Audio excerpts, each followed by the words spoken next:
Hello नमस्कार, कैसा है मेरा यूट्यूब परिवार। मेरा नाम साकेत है और आप मुझे अपने सोशल मीडिया हैंडल्स पे देख रहे हो और आपको लोन का समस्या है, तभी आप मेरे पास आए हो। और आज हम बात करेंगे 13 सितंबर के बारे में। 13 सितंबर क्या है? 13 सितंबर को हमारे देश में इस साल का वर्ष 2025 का तीसरा राष्ट्रीय लोक अदालत लगने जा रहा है। लोक अदालत लगेगा कहाँ पे? ये आपके नज़दीकी शहर में लगेगा, जहाँ पे आपका ब्लॉक है, तहसील है, वहाँ पे आएगा। और इसके लिए लोगों के पास नोटिस आना शुरू हो चुका है।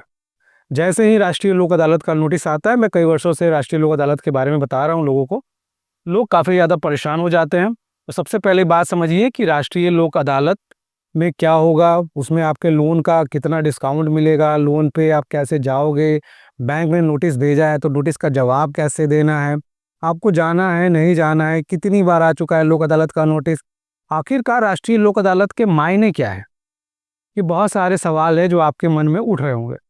तो आज के वीडियो में हर एक सवाल का जवाब हम आपको देंगे। इस वीडियो को लास्ट तक देखिएगा। राष्ट्रीय लोक अदालत से जुड़ी आपकी जितनी भी समस्याएं हैं, छोटी हो बड़ी हो, लोन माफ़ कराने से रिलेटेड हो, सेक्शन 138 से रिलेटेड हो, या जो भी समस्या है, वो आपको लगभग सारे समस्याएं का जवाब मिल जाएगा। वीडियो को अंत तक देखिएगा। तो चलिए वीडियो को शुरू करते हैं। सबसे पहले बात करते हैं राष्ट्रीय लोक अदालत के बारे में।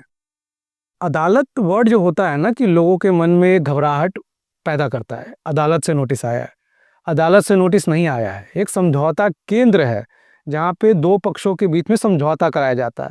यहाँ पे दोनों पक्षों को अधिकार है कि मान लीजिए हम उनके पक्ष से सहमत नहीं है, वो मेरे पक्ष से सहमत नहीं है, हम दोनों को अधिकार मिला हुआ है कि अगर हम दोनों एक दूसरे के पक्ष से सहमत नहीं है तो मना कर देंगे, नहीं सहमत होंगे। यहाँ पे उनके ऊपर दबाव नहीं है, वहाँ पे मेरे ऊपर दबाव नहीं है। हम एक बात को रखेंगे, वो एक बात को रखेंगे, दोनों के बीच में सहमति हुई तो ठीक है, नहीं सहमति हुई तो जो मामला आज से पहले चल रहा था उसी तरह चलेगा।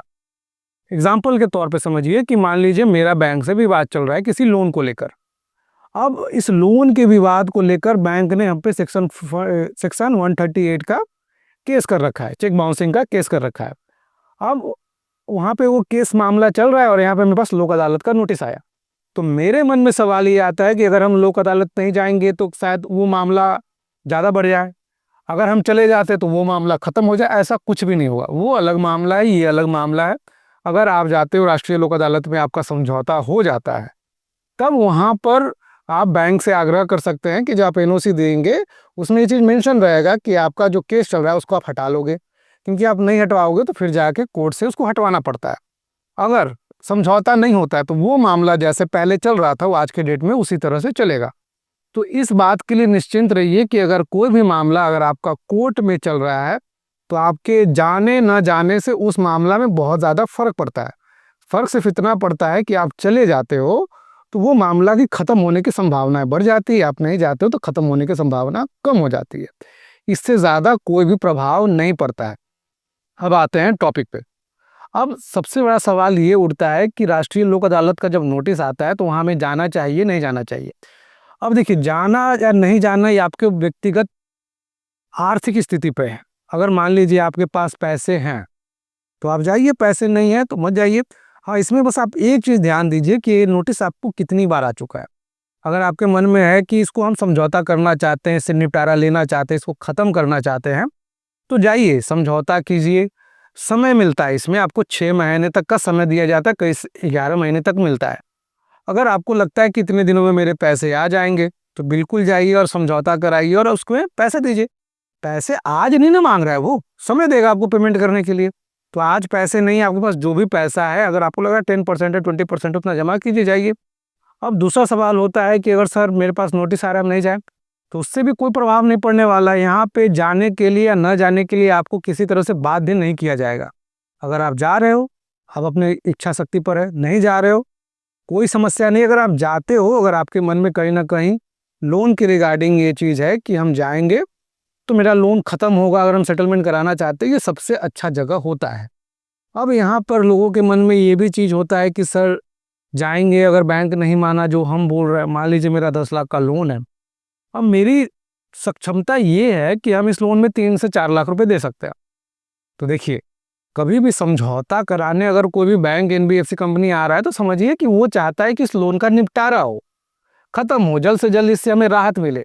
अब राहत कैसे मिलेगा? जब तक आपको अच्छे ऑफर्स नहीं देंगे। अगर राष्ट्रीय लोक अदालत के इतिहास के बारे में बात करें तो यहाँ पे 20% तक भी डिस्काउंट मिला है। डिपेंड करता है आपका लोन कितना पुराना है, कितने का लोन है, किस तरह का लोन है। अब यहाँ पर लोन हर तरह के तो जाते नहीं है।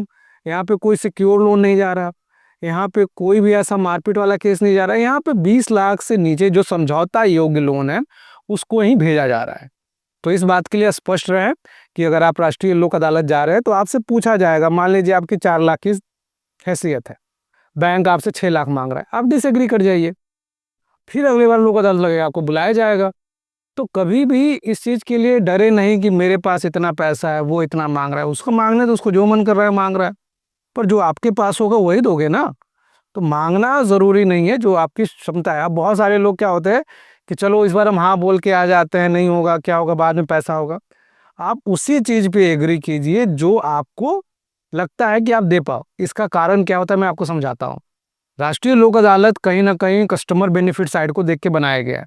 कई बार क्या होता था कि बैंक में आप पैसा जमा करते थे सेटलमेंट के लिए, जमा होता था, सेटलमेंट नहीं हो पाता था, तो बैंक दोबारा आपसे पैसा मांगने लगता था, आपको परेशान करने लगता था, आपको तंग करने लगता था।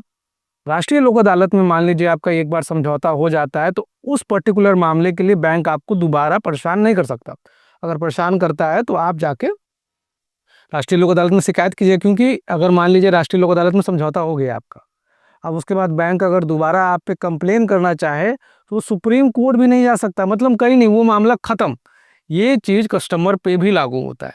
अगर मान लीजिए आप किसी चीज़ पे सहमत हो जाते हो और आपने साइन कर दिया, उसके बाद बोलते हो कि नहीं एक बार और करेंगे, इससे कम होगा, नहीं, आपने कर दिया है, आपने अपने बुद्धि विवेक से एक मंजूरी दे दी है कि हम सहमत है, जो हो गया, हम इसमें सहमत है।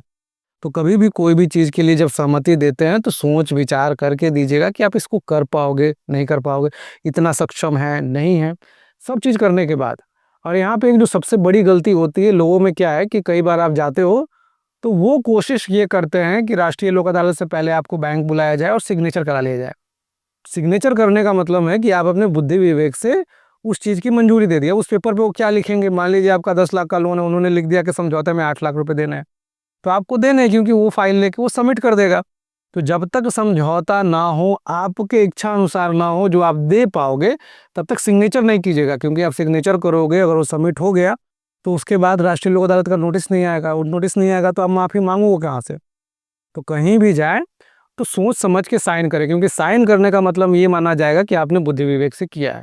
और बाहर के कैंप्स में, जहाँ पे बैंक से कैंप है, वहाँ कोशिश करें कि ना जाए, क्योंकि वहाँ पे आपको डराया जाएगा, धमकाया जाएगा, और वहाँ जो साइन करा लिया जाएगा वो अपने मजिस्ट्रेट के सामने सबमिट कर देंगे और आपको बोलेंगे इतना पे समझौता हो गया है। ना बैंक में जाके साइन करें, लोक अदालत में हो रहा है तो ठीक है, नहीं हो रहा है छोड़ दीजिए, क्योंकि वहाँ पे अगर समझौता हो गया तो उसके बाद बैंक आप पे मनमानी नहीं कर पाता है। अब यहाँ पे एक ध्यान देने वाली बात यह है कि लोगों का कंसर्न होता है कि सर कितना कितना लोन में डिस्काउंट होता है। तो मैंने आपको पहले ही बताया था, क्रेडिट कार्ड और पर्सनल लोन मामले में ये 20 से 50%, 50% तो एवरेज सबको मिलता है। अब यहाँ पे डिपेंड करता है कि आपका जॉब प्रोफाइल कितना है, आपके पैसे कितने, आपके पास पैसे है भी नहीं है, आप सच बोल रहे हो, झूठ बोल रहे हो, ये सारी चीज़ें भी देखी जाती है। ये सब कुछ मिला जुला के आपको डिस्काउंट ऑफर किया जाता है। अब यहाँ पर लोगों का क्या होता है कि जब आप जा रहे हो लोक अदालत, तो अपनी समस्याओं को लेके जाओ, अपने हैसियत को लेके मत जाओ। अगर मान लीजिए किसी को लोन में डिस्काउंट मांगना है, बोल रहा है मेरे पास पैसे नहीं है, फंड्स नहीं है, एकदम बुलेट वुलेट में सोना वोना का चैन पहन के चला गया, समझे? तो आप बता रहे हो, भीख मांगने जा रहे हो कि डिस्काउंट दो, पैसे नहीं है मेरे पास, मेरी स्थिति बहुत खराब है, भिखारी से भी बदतर हो चुकी है, और जा रहे हो सोना चांदी पहन के। तो जा रहे हो, जो चीज़ मांगने जा रहे हो उस चीज़ को समझिए, कैसे उसको प्रेजेंट करना है, क्या प्रेजेंट करना है, कितना प्रेजेंट करना है। और इसके अलावा भी अगर राष्ट्रीय लोक अदालत का नोटिस आ रहा है 13 सितंबर के रिगार्डिंग, आपको नहीं समझ में आता है, स्क्रीन पे एक नंबर है, अपने लोन विशेष के बारे में पर्सनली अपॉइंटमेंट के थ्रू मुझसे बात कर पाओगे, जहाँ पे हम आपको बताएंगे कि कैसे जाना है, क्या करना है, कितना बोलना है, कब बोलना है, क्या प्रक्रिया रहेगी, सबको समझाएंगे। जय हिंद, वंदे मातरम।